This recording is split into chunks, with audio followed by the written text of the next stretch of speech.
préféré Go Dakar TV ñu ñëw ak yéen ci benn taxaw seetlu tubaab naan ko édition spéciale comme ni ngeen ko xamee à chaque fois ñu fas ko yéenee doxalee noonu à chaque fois lu xamante ni bii dafa amal importance askan wi dafa am et bien dañu ci def ab taxaw seetlu jàngot ko fexe ba ngeen gën cee am compréhension dolli ci li ngeen gënoon a comprendre ndaxte aussi booy seet canal de communication bokk na ci li muy jëriñ loolu maanaam fexe ba nit ñi li nga xamante ni bii autorités yi ñu ngi koy jël comme décision li nga xamante ni bii mi ngi xew ci réew mi te lépp nekk loo xamante ni bii dafa soxal askan wi ndaxte askan wi mooy réew mi donc dañ koy def dañ ciy def édition spéciale lu xew nag di jàmbat comme ni ko wolof di waxee conférence de presse bi nga xamante ni bii son excellence le président de la république du Sénégal monsieur Bassirou Diomaye Diakhar Faye def na ko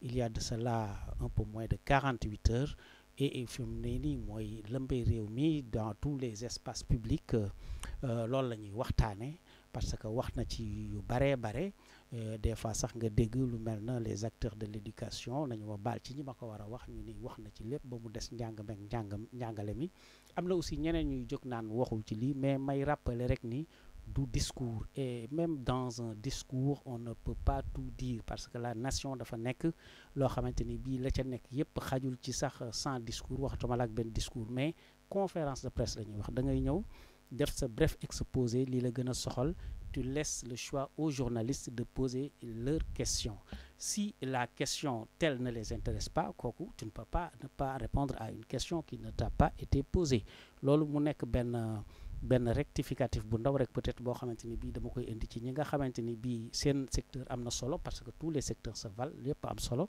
mais dañu gis ni waxul ci ñoom donc il répondait à des questions si tu réponds à des questions tu ne peux pas évidemment répondre à une question qui ne t'a pas été posée c'est tout aussi simple que ça alors mu wax nag ci yu bare loo xamante ni bii ginnaaw bi nga xamante ni bii def na 100 jours nag comme niñ ko xamee ci démocratie bu ne ci àdduna bi nekk na loo xamante ni bii kenn mënu ci def bilan ndax am réew kenn mënu ko soppi ci 100 jours ak réew ma lu mu ndaw rawatina su fekkee dafa toll na Sénégal di 18 millions et quelques de Sénégalais loolu daan ci gën a ñëw mais wax na ci ay pàcc yu bare xam ngeen ni avant même la conférence de presse on a procédé à une réduction des baisses des prix de denrées et de certaines denrées de première nécessité njàngat li nag tey édition spéciale bi ñu ngi ciy ànd ak sunu jigéen Mame Khady Sow xanaa ñu bàyyi ko rek mu nuyoo ko téléspectatrices ak téléspectateurs yi avant ñuy entrer dans le vif du sujet Mame Khady Sow vous avez la parole.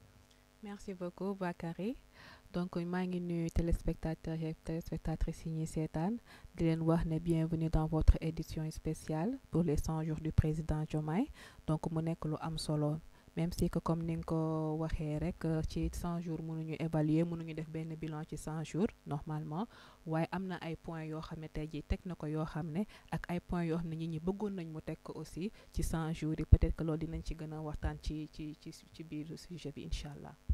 alors très bien wàññi na nag avant les 100 jours mais wax na ko ci biir conférence de presse bi certaines denrées de première nécessité seen njëkk wàññeeku na mais li ñu nemmeeku ci micro trottoir yi ak askan bi sax booy waxtaan ak ñoom en tout cas duma ni ñëpp waaye am na ci pàcc bu am solo boo xamante ni bii ñoom jàpp nañu ni en tout cas liñ ci wàññi c'est du saupoudrage maanaam nekk na loo xamante ni bii takkuwul ba war a mën a tekki dara ci biir foyer yi parce que lu mel na mburu boo ci wàññi juróomi dërëm bon certes su fekkee da nga am daara di jënd 200 baguettes wala 300 baguettes de pain par jour loolu bu fekkee 100 la di nga am 2500 bu fekkee 200 baguettes la di nga am 5000 francs loolu mën na la impacter ndaxte fajar boo jógee ñu wàññi ci sa dépense 2500 wala 5000 francs loolu kenn mënul ni du dara mais su fekkee famille ngeen boo xamante ni 4 pain ngeen di jënd par 4 baguettes de pain donc ça fait 25 muy 100 francs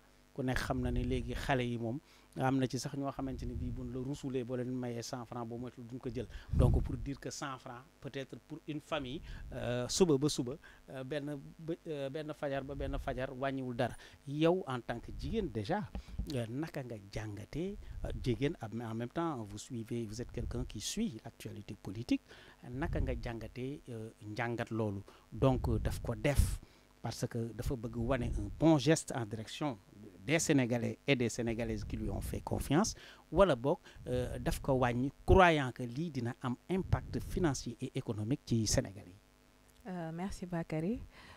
Mais Bakary, il faut positiver quand même parce que bu ñu jëlee 53 milliards def ko ci baisse des prix ça c'est à saluer quand même te pour dire vrai ñun man mii di jigéen ñuy dem ci boutique yi di jënd et tout baisse de prix am na benn impact bu positif pour mu def vraiment loolu pour man c'est le geste à saluer waaye je peux dire que gis ngeen président dafa baax rek 54% yi ko fal yàkkamti wuñu woon xëy na moom peut-être que pression bi je peux dire que am na benn moment doon fa xawoon cédé tuuti pression bi pour man sax wàññi bi desoon na jotagul woon waroon nañu xaar ba ci kanam ñu doo ko wàññee mais comme instant yi pression bi taxawoon ko nit ñi kut bëggoon nañ am lu wàññeeku effectivement wàññi bi je peux dire que am na benn impact bu mu def suñu kër yi bu positif man pour moi dañu xool plan positif bi ñu koy étaler pour nit ñi mën a xam gën ko mën a encourager parce que démb wax na ko ci interview bi nee na balaa ñoo mën a réaliser ay miracles ñu ne carrément ñii lii mënuñu ko ci la ñuy gën a mën a def loo xam ne day surprendre sénégalais mais quand même 53 milliards ñu jël def ko ci baisse de prix ça c'est à saluer ci dëkk boo xam ne ba nga fay ñëw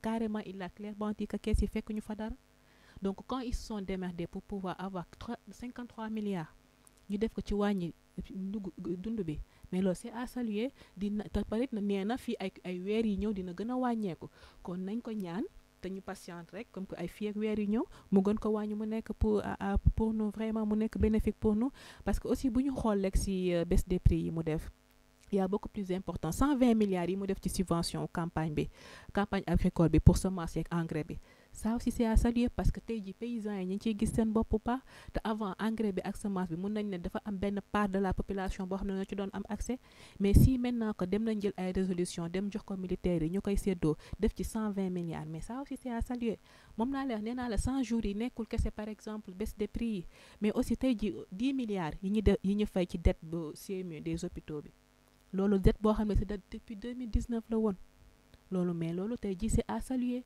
ci 100 jours donc 100 jours rek ci nga bëgg ci def plus de 224 milliards mu def ko directement ci les citoyens sénégalais loolu tamit c'est à saluer pour man waruñu jël rek baisse des prix bi mi xaw ko néewale mais nañu xool leneen li ñu réaliser ci ginnaaw pour man loolu moo ëpp solo benn ñaareel ba aussi mais Bakary bu ñu fàtte que ne espoir moo tax ñu fal leen waaye aussi faluñu leen pour ñu bâcler les choses nañu am méthodique bu ñu travailler ñu teg ko ci yoon pour que ñëpp mën ci gis seen bopp. Sénégalais yi bañ a am empressement. bañ a am empressement surtout loolu laay wax nguur gu bees buy doog a toog la.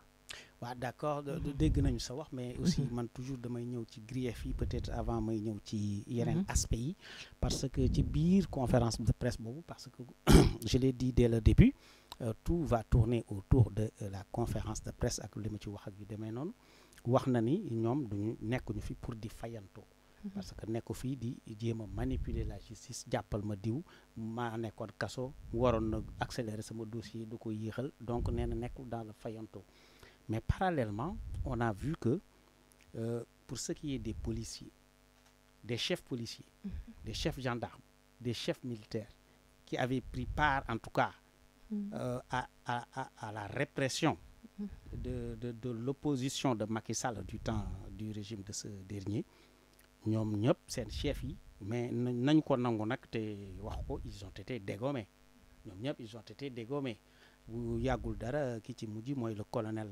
commandant Abdou Mbengue de la gendarmerie que je connais personnellement donc moom dañ ko wàcce avant ça il y avait Moussa Fall ku ne xam na n'est-ce pas xadaram du temps de Ousmane Sonko il y a le général Kandé qui a été affecté à New Delhi mu bañ ni du deb bàyyi ba mu dem France daal di ko décorer ce qui est un précédent dangereux parce que là on fait entrer l'armée dans la politique te comme je l'ai eu à dire dans un plateau nañuy def nànk ci les hommes de tenue xam nga les hommes de tenue ils ne raisonnent pas comme les civils c'est-à-dire yow su fekkee su fekkoon tey jii nous sommes une troupe maay seen chef wala yaay suñu chef celui qui humilie le chef humilie toute la troupe c'est-à-dire boo fekkee chef d'état-major général nga dàq ka d'une certaine manière tous les militaires vont voir que tu les as touchés parce que ñoom ils ont été formatés comme ça ñoom ils ne vont pas en ordre dispersé peut-être loolu dafay ñëw ci loo xamante ni bii bon ils viennent d'arriver au pouvoir. Peut-être ils ne maîtrisent pas toutes les parce que même ñi yàgg au pouvoir ils ne maîtrisent pas tous les arcanes du pouvoir, mais vraiment j'appelle l'attention des autorités, des nouvelles autorités que nous avons tous soutenues, que nous avons contribué à faire accéder au pouvoir, que ñu def li ñuy wax muy réconciliation. Xam nga réconciliation boo koy def il faut nga am loo bàyyi keneen am lu mu bàyyi pour que réconciliation mën a am na sax ñu doon wax genre vérité comme réconciliation comme Afrique du Sud, mais même bu ñu yeggul ci loolu ci jëfin rek mën nañu àgg à ce que les Sénégalais se réconcilient avec eux-mêmes, se réconcilient avec les nouvelles autorités. Bon aspect boobu peut-être yow naka nga ko gisee les chefs militaires ou policiers et gendarmes qui ont été dégommés et qui ont pris part à la répression contre l'opposant Ousmane Sonko et les siens. Mais Bakary man sa analyse daf may xaw a jaaxal tuuti parce que bul fàtte ne que ne président bi mu ñëwee ba tey ci réconciliation lay dox wokk la ko wax ba mu jëlee pouvoir bi premier discours am réconciliation sénégalais lay wax parce que bu ñu fàtte ne ancien régime bi fi nekk teg nañ fi nit ñi loo xam ne tey ji Sénégal dafa am animosité bu fi amoon. On est d'accord là-dessus, mais instant yi que ñëpp bi ñu ñëwee dañoo lâcher la pression lâcher prise pour que benn réconciliation am na loo xam ne xel nangu ko da ngay gouverner ak ñi nga wóolu.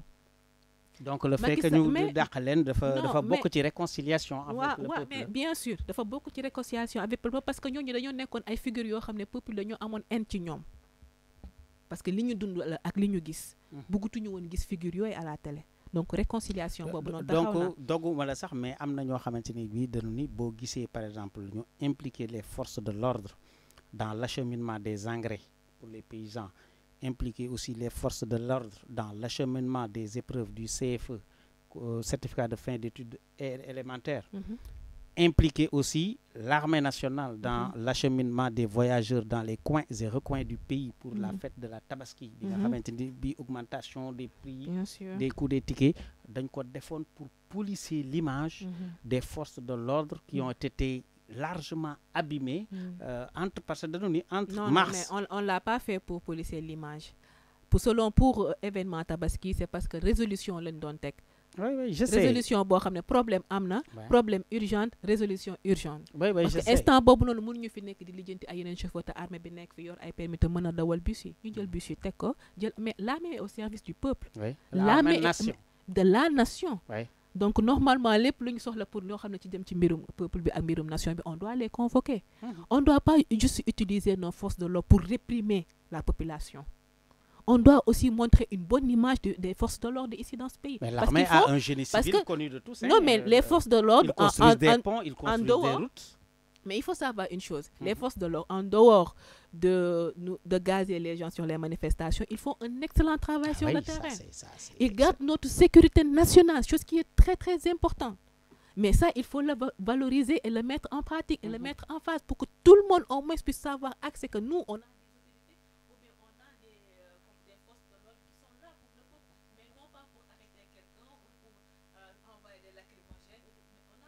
mauvaise image des forces de l'ordre dans ce pays-là.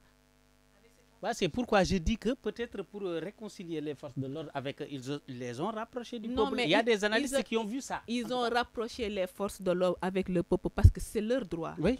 Ils ne l'ont pas fait pour la réconciliation.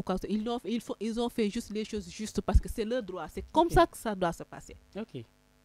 Tout simplement. Alors, on va parler, bon, Taïmom c'est un défenseur vraiment du régime. Non, mais défendre le régime, mais il faut juste savoir une chose. Moi, que pour faire que le régime fait 3 mois, juste 100 jours, c'est vrai que tout n'est pas rose, on est d'accord. Am na yenn point yoo xam ne gars yi bëggoon nañ ko fi apporter c'est aussi que nañ waxante dëgg mais aussi que ñu xam ne régime bu bees mi ngi doog a toog bu ñu yàkkamti mënuñu leen fal léegi ñu def résultat léegi. D'autant plus que dañu woote rupture systémique, c'est-à-dire contrairement aux autres alternances yi fi daan am ñii dañu woote rupture systémique, c'est-à-dire système bi doxalin bi le mode de fonctionnement hérité des colons la ñu bëgg dindi teg fi leneen loo xamante ni bii mooy gën a nekk en phase avec les intérêts du peuple. Donc loolu la ñu wax mais léegi dañuy ñëw nag ci benn cas boo xamante ni bii peut-être ñu ngi koy soogay dund wala boog bi ñu ko dundee yàgg na muy Mamadou Dia et Léopold Sédar Senghor. Ñenn ñi dañu gis ni Ousmane Sonko c'est un homme, c'est un premier ministre, certes, nommé par Diomaye Faye, mais politiquement extrêmement puissant. Ça, tu vas tu vas l'accepter. Voilà, donc il est même plus puissant que le président de la République en place, puisque si Diomaye est là, assis sur le fauteuil présidentiel aujourd'hui, c'est en grande partie avec l'appui de Ousmane Sonko, parce que moko joxogn ni wotel len ko, parce que lui personnellement ne pouvait pas se présenter pour des raisons que qu'il serait peut-être trop qui de développer ici quoi. Légui mom ses relations avec Diomaye Faye, parce qu'on a vécu une chose qu'on n'a jamais vécue. Par exemple, on a vu quelqu'un comme le commissaire Keïta, c'est un opposant, c'est son droit. Alors, Mom et compagnie, ils ont même eu à déposer une plainte au niveau du Conseil constitutionnel, arguant que Ousmane Sonko est en train de surfer sur l'espace présidentiel parce qu'il se prononce sur les accords militaires avec la France et d'autres pays. Il se prononce sur des relations internationales, du projet d'IDEM dans les pays de l'Alliance des États du Sahel, où les 3 pays que constituent le Burkina Faso, le Mali et le Niger. Donc tout ça, on ne voit pas très clair dans ce duo qui est vraiment président de la République. On a l'impression, à tort ou à raison, que le Premier ministre est en réalité le président de la République, le véritable président de la République, et que le président de la République n'est en réalité que le Premier ministre. Bien que sur les papiers, l'État xamul lolu. Tay bu ko neexon Diomaye avant muy teud, il peut démettre Ousmane Sonko de ses fonctions. Mais ku nek xamna ni ils ont des relations spéciales yo xamanteni est-ce que ragolo lolu mu jouer en défaveur du bon maintien enfin de l'État.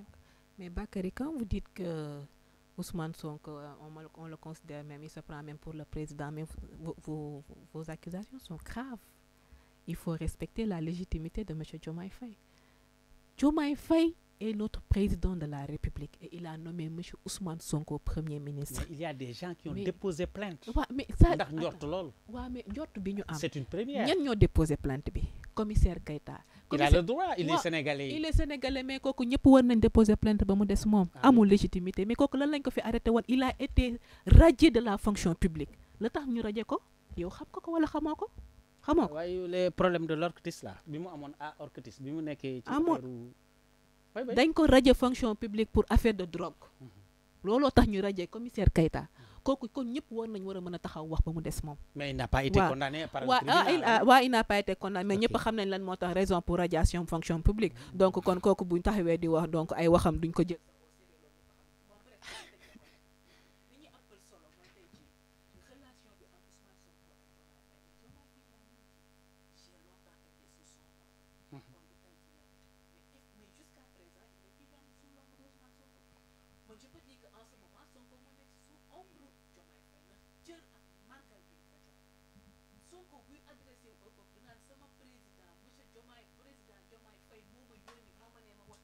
Donc il n'y a aucun problème à ce niveau.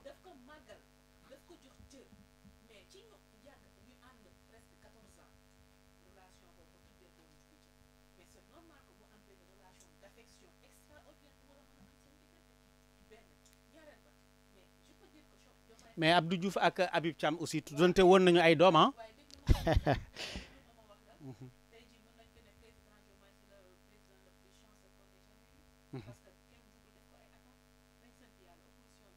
Parce que c'est Ousmane Sonko qui prend tout à sa place.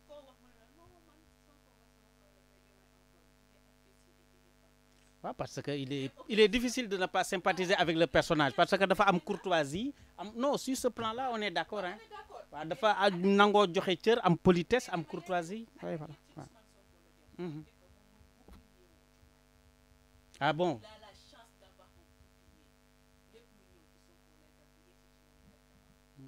Et ça peut tenir longtemps, tu crois?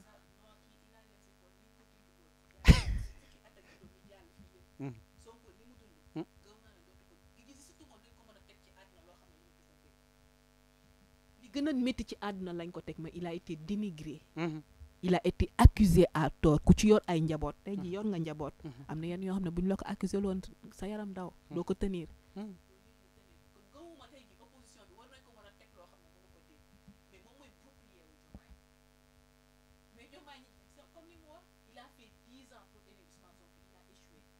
yàlla mooy fal.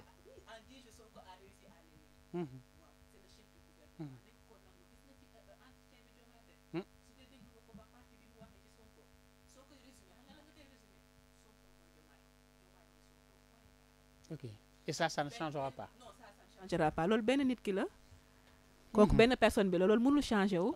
nañ ko ci bàyyi pour yàqkat yi yiy jóg nag di yàq nag non il faut ñu jéem a détacher leen et tout ça mënoo leen séparer ñaar ñu mënul séparer wu. une personne dans deux corps différents. na ñu waxante dëgg parce que ku ci nekk sa personnalité am na benn positif bu muy am suñu dëkk. on va essayer d'avancer bon bien sûr xaw nga montrer tuuti coloration politique nag mais on va essayer d'avancer. ci sujet yoo xamante ni bi peut-être c'est moins. Voilà, parce que renégociation des contrats, là aussi, on en vient à l'ancien régime, comme nous l'avons dit. Woodside, la compagnie australienne, de signer 82% des recettes du pétrolière du Sénégal.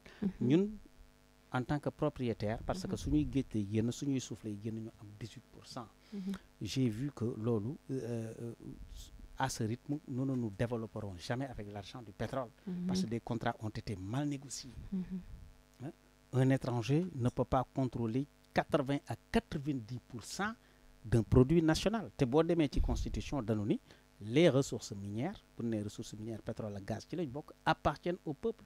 Mais c'est resté dans les écrits, mais dans les faits, multinationales en réalité, l'Union am ci sunu produit national, mais ñun sunu état du ko ci am. Lolo aussi, bon, c'est à mettre sous la coupelle de l'ancien régime, mais ñoom actuellement ils sont aux affaires. Ils sont aux affaires.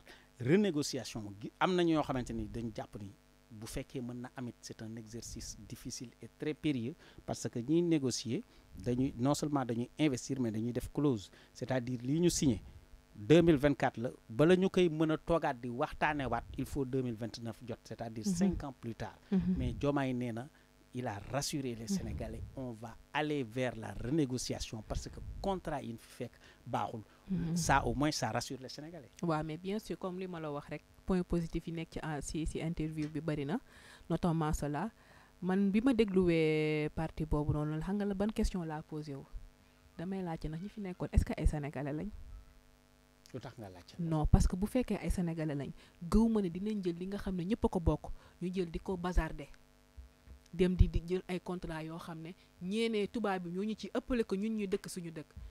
ça veut dire que parti bu ndaw bi ñu ci am sax ñoom seen biir ñoo koy séddoo ñun duñ ci am dara kon ñooñu est-ce que ay Sénégalais lañ woon waaw nañ sant yàlla ba ñu yàlla andilee ñi nga xam ne tey jii nii dañuy andi rupture boobu président Diomaye Faye bi ma koy déglu muy wax démb samedi bi ma koy déglu dama gis que ne ñi ngi doog am président on a un président à l'image du peuple sénégalais et ça c'est très très important. Qui parle le langage du peuple. Qui parle le langage du peuple, qui a la même vision que le peuple. Moi le Sénégal aux Sénégalais. Et ça c'est hyper important. Espérons que ça va durer. Mais bien sûr. Tous les commencements sont comme ça. Hein. Non mais non bi Ablaye Wade yégué non la won, bi Macky yégué les premiers mois non la won. Oui ma nañu continuer am njott gu rafet. 54% ñoo am ci ñoom yaakaar teg leen fi. te gëm naa ne moom boo dégloo Diomaye Faye li moi ça veut dire qu'ils sont conscients de l'attente des Sénégalais. ñii deret dafa tuur pour ñu toog. C'est ça la différence. Des familles sacrifiées, des familles brisées. Des commerces saccagés. Des commerces saccagés. li yàqu ci dëkk bi dafa bëri ndax ñi toog seen i deret tuur fépp kon ñoom xam nañ bu baax li lañ fi teg conscient nañ ci te gëm naa ne dinañ doxal pour loolu. te ñun loolu la ñuy laaj. Mais mënuma comprendre que ne tey jii nii tous les contrats pour nos ressources naturelles tout est à revoir je veux dire. Tout est à revoir, tout est à renégocier. La mine d'or qui nous a été cachée. Qui nous a été non mais jour boobu bi ñu gisee image ñoom dañu doon wax ne kon lii am na Sénégal. Mais même les mines qui ne sont pas cachées ne nous profitent pas. Sabodala est là. Sous nos bijoutiers yi mais gisuñu or. Mais Bakary, Sénégal est 3e pays d'exportateur de zircon dans le monde entier. Ça beaucoup de Sénégalais ne le savent pas. Et la fan lañu jëriñ recette ci ñoom ñi fi nekkoon ñoo ko doon seddoo seen biir. Diamant bi feeñ na fi Sénégal. Pourtant, Maître Babacar Diop gagne avec les preuves à l'appui, accusant Ali Ngouille Ndiaye et le président de la République sur ça. Fan la mujjee fenn ça veut dire que ñun tey jii Prospat bu ngi fi ñaata ressources naturelles lañ fi am loo xam ne tey jii buñ ko exploité woon à nos fins tey jii Sénégal le coût de la vie serait moins cher. mu profiter au Sénégalais quand même. Bien sûr. Donc il est temps quand même ñu def le Sénégal au Sénégalais il est temps que ñu def la redistribution des richesses naturelles. ku nekk gis ci sa bopp. c'est ce qui est normal. raison pour laquelle ñu fal leen mais faluñu leen lekk toog di leen seetaan de croiser les bras déedéet. dañoo falu da leen gunge di xool bu ñu gisul lu ñu arrangé wul wala ñu gis loo xam ne li neex ñu ne dañuy taper sur la table 54% des Sénégalais ñoo leen. Et puis aussi, ça veut dire que si 54% des Sénégalais ñoo leen fal, ça veut dire que 46% des Sénégalais aussi ñu ngi toog nekk en sentinelle di leen. parce que c'est un chiffre assez équilibré hein. Ouais, mais bien sûr ça ne laisse pas tellement de marge de non mais il faut savoir une chose comme opposant bi Bougane li mu wax dem naan 54% yi ñun ci leen bokk moom boole na ci boppam mais bon. c'est pas grave ah non moom deuxième tour la doon xaar deuxième tour mu jéewul woon ñëw moom mu buruxlu ci 54% yi amul problème. dañ ko koy nangul toujours dans le cadre de la rupture. On a vu des choses qui d'après certains observateurs aussi ne rassurent pas. C'est des actes symboliques certes, mais en politique le symbole compte. La première visite hors continent du président Diomaye Faye a été à Paris, comme Senghor ni mu ko defee woon, comme Abdou Diouf ni mu ko defee. Comment ça la première visite hors continent? Non. La première visite hors du continent africain. Parce que dem na ay Mauritanie ak ni mu demee waaw loolu ci sous-région bi la njëkkee loo xam ne musul am Sénégal wala. Laissez-moi terminer ma question s'il vous plaît. La première visite officielle du président de la République, Bassirou Diomaye Diakhar Faye, hors du continent africain, il l'a effectué à Paris. On est d'accord? Bien sûr. Le ko fa yóbbu sommet beeg yooyu yëpp je m'en passe quoi mais loolu noonu la Senghor defoon loolu la Abdou Diouf defoon loolu la Macky Sall defoon on se rappelle bu mu demee ci Sarkozy. Donc foofu dañu gis ni c'est un acte symbolique. Mais c'est un acte symbolique qui parle. Parce que tey il aurait été à Moscou ou à Pékin dafay joxe un autre visage diplomatique du Sénégal wala en Turquie wala feneen parce que pour un chef d'État la première visite c'est toujours extrêmement important. C'est pourquoi en Afrique il a commencé par les pays voisins pour consolider le bon voisinage. Yow loolu mal interprété woo ko da nga gis ni daal c'était dans le cadre d'un sommet peut-être dafa coïncider c'est le hasard wala tu crois que vraiment il l'a fait pour ne pas faire une rupture brusque mais une rupture progressive. Mais boo waxee un acte symbolique dafay mel ne comme c'est que ñii dañ leen a fal tak ñu jël vol dem France seen premier voyage France la. njëkkewuñu sax ci pays voisins yi nga xam ne tey jii am nañ ay accords ak ñoom des accords diplomatiques seen premier voyage tak France la président Diomaye mooy premier sénégalais bi ñu fal ses premiers voyages yëpp ci sous-région bi la ko def benn ñaareel ba aussi demul benn visite officielle en France ça il faut le notifier il n'est pas parti en visite officielle dañ ko invité benn forum mu déplacé wu dem ci invitation boobu noonu. Donc ça c'est très important bi mu demee ci invitation boobu na aussi Macron gis que c'est un nouveau jeune président élu avec un vent nouveau en Afrique et tout que les gens l'ont sollicité il a juste proposé de déjeuner avec lui histoire de discuter avec lui et de mieux le connaître mais il n'est pas encore parti en visite officielle en France et ça il faut le savoir car peut-être que dina dem. mais quand même vous êtes d'accord. Non mais s'il y aura des actes diplomatiques wala su boobu su fekkee benn programme diplomatique dafa taxaw ci kanamam pour que mu def benn voyage officiel là-bas. Là ñëpp dinañ ko xam ne def na voyage officiel en France ça veut dire que li ko jug mooy dem gisi ji président bi mais voyage am en France mooy jug président bi taxu ko woon ci ba pare foofu aussi mu def fa benn acte de rupture on avait l'habitude de voir nos états africains bu ñuy dem France ñu ngi logé wu ci hôtel yi gën a luxueux hôtel 5 étoiles au frais du ñu gën a cher au frais du contribuable sénégalais Diomaye mooy premier président bi dem logé ci ambassade Sénégal bi nekk France. Comme ça va pas nous coûter des dépenses. Ah, tu es dans les symboles. Man, pourtant, dama la woon si symbolisant. Mais non, loolu acte de rupture là, c'est pas symbolisant loolu. Loolu acte de rupture là, bien sûr na amul kenn ku ko fa def. D'accord. Oui. Bon, de toute façon, on va passer dem ci peut-être dernier point bi. Oui. En tout cas, li ma ci xam mooy visite officielle, visite d'État, visite privée, visite de travail, c'est toujours un président de la République en exercice qui va en France. Man noonu laa jàppee. Alors ñu ñëwaat ci Afrique ci dendu Afrique bi pour jeexal foofu peut-être ci njàngat li.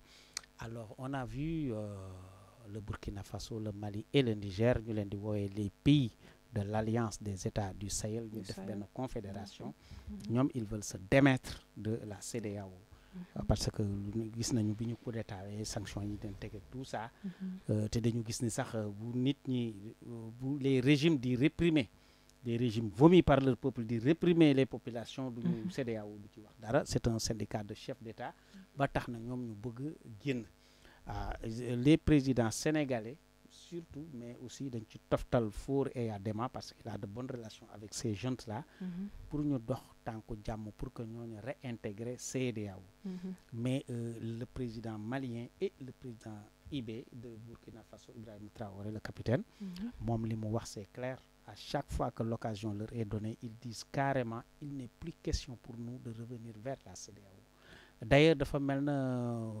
Diomaye sax il a anticipé leur refus puisque wax na ni mi ngi comparer seen génn comme le Brexit avec l'Union européenne bi Royaume-Uni defoon Grande-Bretagne bu yàggul dara alors désigné na aussi benn kii le professeur Bathily pour mu représenter ko foofu daal c'est pour ne pas s'exposer physiquement et peut-être être humilié entre guillemets donc gis nañ ni daal peut-être moom gis na ni sa médiation est d'ores et déjà vouée à l'échec peut-être mais bon du tere nag mi ngi waxtaan parce que nee na même su fekkee dañuy génn il l'a dit lors de la conférence de presse même su fekkee ces trois pays ont décidé ñu génn il faut qu'on discute des modalités et des conditionnalités de leur sortie donc il a déjà loolu daal en tout cas bu amee un retour de non du ko bett yow première médiation boobu nga xamante ni bii narut a nekk succès est-ce que ñëwul rek chef d'État yi daal di ko ci beesam noonu comme bleu le gars yi jox ko parce que xamoon na ni xamoon nañ ñu ñoom c'est un terrain très glissant ñii ils ont décidé de ne plus revenir est-ce que yaakaaroon ni foofu jàpp nañ ko wala il a été roulé dans la farine par ses pairs oui man je peux dire une chose gis nga CEDEAO dañuy profité tey ji ci posture Diomaye ak Sonko qu'on puisse dire ils ont donné l'espoir à beaucoup de jeunes africains de faire une révolution dans leur pays donc tey jii Diomaye porteur d'espoir la ci Afrique raison pour laquelle ñu tànn ko waaye CEDEAO boobu bu ñu fàttali que ne tey jii bi fi Macky Sall joxe woon pour ñu tas parti Ousmane Sonko bi ñoom ñoo ko njëkk a approuvé tey jii bu ñu leen toppoon topp Macky Sall tey jii Diomaye ak Sonko duñ génn mais bon comme li ñu wax les choses sont passées nañu passer à étape supérieure mais tey jii les pays de l'AES ils ont clairement montré leur détermination de ne plus participer à la CEDEAO ñu nangul leen ko waaye nañu xam une chose tey jii pour te buñ ci topp ay médiation di ko ci def même si suñu revenirul catégoriquement ci CEDEAO mais au moins ñu am ay accords des accords diplomatiques ak accords yi nga xam ne tey jii c'est économique aussi notamment la libre circulation des biens et des services et des personnes. yaa sax l'UEMOA boo xamante ni ñoo ci bokkandoo Union économique monétaire ouest africaine loolu moom génnuñu ci.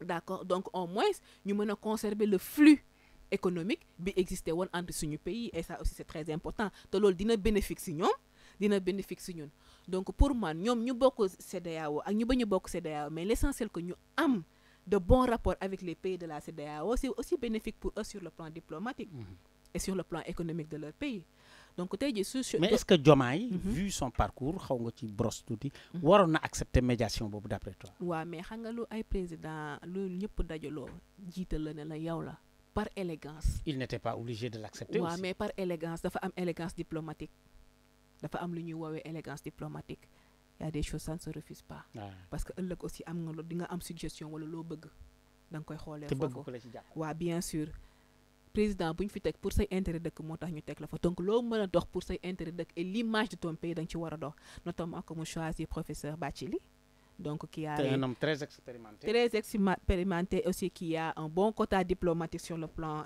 national et international aussi donc moi pour moi en tout cas il a choisi un bon profil pour ça maintenant constatant à ce que l'AES revient dans la CEDEAO franchement je reste comme Diomaye perplexe sur ça mais l'essentiel qu'on puisse trouver des accords économiques et politiques qui peuvent nous faire avancer et qu'on puisse conserver le flux les relations de bon voisinage qu'on puisse aussi conserver le flux économique qu'il y avait entre-temps libre circulation des biens et des services, qu'on puisse savoir peut-être aussi. Maintenant, nous sommes dans une période de la mondialisation. Maintenant, aucun pays ne peut voler de ses propres ailes. On a tous besoin des accords. Même les pays les plus développés du monde sont dans des accords économiques. G20, G7. Ils sont dans des accords économiques. Pourquoi pas nous qui sommes des pays sous-développés, qu'on puisse s'entraider entre nous pour pouvoir assurer le développement et la bonne marche de l'Afrique. Bien sûr. Oui? Donc, voilà. Donc, njàngat mi defe naa ni presque mën nañu ko yamale foofu pour le moment, bien que les questions restent, questions restent en suspens, puisque Diomaye Faye s'est livré à cet exercice pendant 2h15, 2h un quart d'heure. Donc loolu lépp duñ ci mën a dellu si waat évidemment, mais dañuy jël les points saillants yi nga xamante ni moo gën a intéresser les Sénégal sur le plan aussi bien national, surtout insister ci africain que mondial, peut-être avec la touche française qu'on a mis dans ce débat. Donc je pense que loolu la woon. Alors peut-être terminer avec comment dire, ça m'échappe là les mots. On va peut-être terminer avec les conseillers qui ont été pris par le Premier ministre et qui ont fait grand bruit, parce que la semaine passée, voilà, l'autre semaine, jël na 21 conseillers primature. Certains opposants, parce que c'est leur droit, ont parlé de gouvernement parallèle, parce que primature mësul am un nombre aussi pléthorique de conseillers. Donc ça montre la force et on revient toujours au même, c'est un cercle vicieux, ça montre la force du Premier ministre, parce que des premiers ministres puissants, le Sénégal en a connu, commencé wul ci Sonko. On se rappelle de Idrissa Seck et Abdoulaye Wade, on se rappelle de Mamadou Dia et on se rappelle de Habib Thiam et Abdou Diouf. Bien sûr. On se rappelle de presque tous les premiers ministres ont des relations exceptionnel avec les présidents de la République, parce que c'est un poste de confiance aussi. Tu ne peux pas mettre quelqu'un dont tu as des doutes à ce poste nga xamante ni bii daf lay sës rek. xam nga li wolof di wax sës la rek ba pare bu la bëggee di rek dafay metti. Donc loolu noonu noo ko gisee, il veut s'entourer de conseillers, lui qui est connu parce que aussi dafa xaw a peut-être doyloo boppam ci ni muy analyser ak yu demee noonu, parce qu'il a toujours voulu voler seul, en tout cas dans l'opposition. Loolu la ñu tàmmal. Tey jii bu ñëwee am 21 presque un nombre gouvernemental, loolu yow noo ko jàngatee? On va finir par là. Bien sûr. Bakary, bu ñu fàtte ko aussi que jëlul ay 21 conseillers juste pour conseiller. Ñaata poste ministère lañ am? On a combien de ministres, Bakary? ñoom dañu waxoon dañuy wàññi. Waaw, dama leen la ñaata ministre lañ am? Poste ministère bu nekk ak conseiller boo xam ne tey jii moom mooy liggéey ak Ousmane Sonko là-dessus. Ministre bu nekk yaa gérer sa ministère, on est d'accord, mais on a le premier ministre a besoin d'un conseiller sur chaque secteur d'activité ici bu am fii nii. Ministre sport, mais Ousmane Sonko soxla na benn expert en sport bu nekk ci côté boo xam ne tey jii lu mun na orienter ministre sport bi ci yu bëri, mais gouvernement la dañuy ils travaillent ensemble, complémentarité la. Mais tey jii su fekkee am na conseiller sur chaque poste de ministre, dina ko mën a permettre que ministre yi seen feuille de route directive yi muy joxe mu dina ci dina mën a yenu maanaam, parce que dina maîtriser secteur boobu. Donc conseiller yi, c'est vrai que ça a fait un polémique, mais aussi il faut savoir le point. Ça coûte aussi, non, mais bu fekkee chaque poste ku nekk sa gros salaire ak say avantage, bu nit ñi kaas peut-être foofu la ñuy xalaatee. Mais lu tax ngeen xalaat ay gros salaire am na ci? Ah, mais un conseiller de premier ministre ne peut pas toucher certains montants dérisoires. Les choses ont changé, Bakary Boul. Il touche combien? Les choses ont changé. Pour le moment, cela reste confidentiel, attendant de voir l'information exacte pour ça, pour en commenter. D'accord. Bien sûr. Kon foofu la ñuy jeexalee mbokk yi Go Dakar TV, chères téléspectatrices et chers téléspectateurs de Go Dakar TV. Kon nii rek la fiy demee à chaque fois que maanaam jamono dab ñu wala boog actualité dab ñu, on va faire une édition spéciale avec un plateau même un peu plus fourni, pourquoi pas ku nekk rek sa spécialité nga daal di ko indi. Contradiction aussi, ci àdduna lañ ko fekk, ci Sénégal lañ ko fekk, parce que c'est ça qui fait avancer le pays. Donc yaakaar naa ni jot ngeen ci jàngat dara, ñun itam jot nañ ci jàngat dara, rien qu'en parlant entre nous, et c'est déjà très bien, parce que réew nag dañ koy pencoo, mais kenn du ko pàccoo. Donc merci encore une fois à nos braves techniciens, mais merci surtout à Mame Khady Sow qui a été au plateau, mais qui a montré sa coloration politique, vraiment. Et on ne peut pas le lui reprocher. Et les Sénégalaises, elle a le droit d'être du bord politique qu'elle souhaite. Donc Bakary ñu ngi leen di remercier maa ngi lay remercier ci invitation bi nga ma def nii tey contre débat bi amoon na solo. Pour wax la rek ne tey jii peut-être que da nga yaakaar ne dama am penchant politique exactement mais du loolu dama nekk juste di superviser rek di xool dëkk bi ni muy demee rek ma jox ci sama avis te comme 54% am nañ yaakaar ci ñoom rek ñun nañ ko ne am yaakaar rek ba keroog ñuy gis leneen nag bis bu ñu gisee leneen nag yàlla bu yaakaar tas waaye bis bu ñu toogee gis leneen nit fii la ñuy toog ci plateau yi wax ko n'est-ce pas donc loolu di la sant di la remercier di remercier toute l'équipe technique di leen wax à très bientôt inch'Allah. Merci Mam Khady, merci à Mam Khady, merci à tous les téléspectatrices, à très bientôt.